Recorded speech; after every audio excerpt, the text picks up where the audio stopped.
The first time I realized something was wrong was the morning I found a notice taped to my front door. It wasn't just a warning, it was a threat. The HOA claimed my father's old workshop, something he built with his own hands, was a violation. And unless I tore it down, I'd face fines, legal action, and possibly even eviction. At first, I thought it had to be a misunderstanding, a form letter, a mistake. But then the board members started showing up. On my lawn. At my door. Watching. Documenting. Smiling. They thought they could pressure me into giving up the only piece of my father I had left. They thought I was weak. They had no idea what I was capable of, or what I was willing to do. And what I discovered about the HOA president changed everything. My name is Daniel, and I moved into Westridge Estates 2 years ago. It looked perfect at first. Quiet streets, smiling neighbors, trimmed lawns, and rows of maple trees that set the whole neighborhood on fire every autumn. I moved here after losing my father, hoping for a fresh start. He taught me how to build things, how to fix things, how to take pride in my home. The workshop behind my house wasn't just a shed. It was our place. The smell of sawdust, old coffee mugs, drawers full of screws sorted by size, memories built into the walls. When I inherited the house, the workshop came with it. I planned to restore it, use it, keep his legacy alive. For the first few months, life was peaceful. I worked remotely. I kept to myself. I said hello to neighbors when I passed them on my evening walks. Nothing strange. Nothing tense. But there's a thing about quiet neighborhoods. Sometimes, the quiet is only on the surface.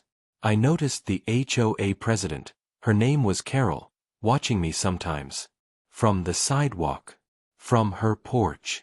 From her car, parked just a little too long across the street. She always smiled when she saw me. But it wasn't a warm smile. More like a calculated one. I didn't realize then that the workshop, the thing I cared for most, was the very thing that would start a war. The first notice said the workshop was non-compliant. No details. No explanation. Just a demand: submit a demolition timeline within 14 days. I went to the HOA office to talk like a normal person. The receptionist wouldn't meet my eyes. She told me to wait.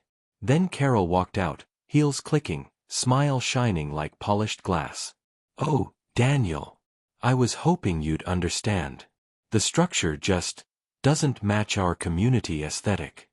"It's been here longer than you've lived," I told her. "It was approved decades ago." Her smile didn't move. "Yes, but now we enforce standards." From that day, things escalated fast. First came the fines. Every week, another letter. Then came the pictures, taken over my fence. Then came the inspections, unannounced, always when I wasn't home. Neighbors started avoiding me. Conversations stopped when I entered rooms. Someone keyed my truck. Twice. But I wasn't about to let them erase my father. So I started asking questions. At the county records office, I found something interesting. The HOA didn't actually have documented authority over my property line. The workshop sat just outside the radius of their original jurisdiction. Meaning legally, they had no control. But they didn't want me to know that. So I requested the full bylaws. And that's when everything changed. Because buried inside the paperwork was a financial audit. And in that audit, missing funds. Tens of thousands of dollars in beautification expenses that had no receipts attached. Every trail led back to one name. Carol. She wasn't enforcing rules. She was covering her tracks. The workshop blocked the view of the house she was privately flipping for profit. A house she planned to sell for a massive gain. If my workshop stayed, the sale price dropped. Suddenly, all the harassment made sense. I was in her way. The next day, she escalated. She filed a mandatory compliance order, the kind that leads to court. But I didn't fold. Until one morning, I woke to chainsaws. HOA contractors cutting into the workshop roof. They were destroying it. I ran outside, yelling for them to stop. They didn't. Signed by Carol. Something inside me broke that day. This was no longer about property. This was war. The HOA meeting was packed. I walked in late, covered in dust from the workshop ruins. My neighbors' eyes followed me, some guilty, some curious, some afraid. Carol sat at the front, gavel in hand, smile perfectly rehearsed.